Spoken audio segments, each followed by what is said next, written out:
मेरा जब भी ना चटपटा खाने को दिल करता है तो मैं ये सिर्फ़ 5 मिनट में रेसिपी बना लेती हूँ। यकीन करें मेरे घर वाले सालन की बजाय 1 मिनट में प्लेट साफ़ कर देते हैं। सबको ये बहुत ही पसंद आती है। तो इसके लिए मैंने 1 पाव हरी मिर्चें ली थी, 10 अदद है लेमन।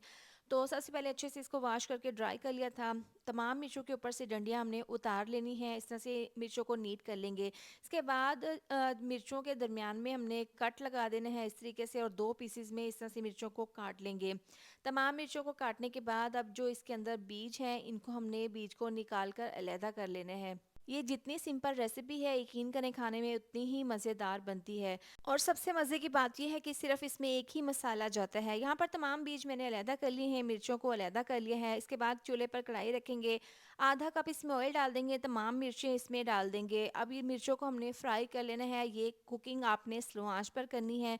मिर्चों को इतना फ्राई करेंगे कि हल्की सी इसके ऊपर शाइन आ जाए। साथ ही इसमें 1 चम्मच नमक डाल देंगे। बस इसमें एक ही मसाले का इस्तेमाल किया जाएगा और ये नमक डालने के बाद अब इसको हमने हल्का सा फ्राई कर लेना है। इसके बाद इसमें 4 से 5 चम्मच डाल देंगे सफ़ेद सिरका, इससे ना हल्की सी खटास आ जाएगी।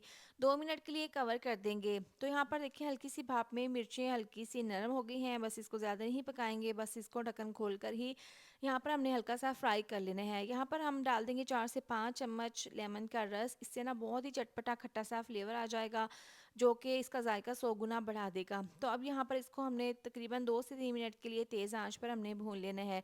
यहाँ पर मिर्चें हमारी बिल्कुल तैयार हैं। आप इसको रोटी के साथ खाएं, चावलों के साथ भी खा सकते हैं। यकीन करें बहुत ही ज़्यादा टेस्टी बनती है। इस रेसिपी को ज़रूर ट्राई कीजिएगा, आपको खाकर मज़ा आ जाएगा।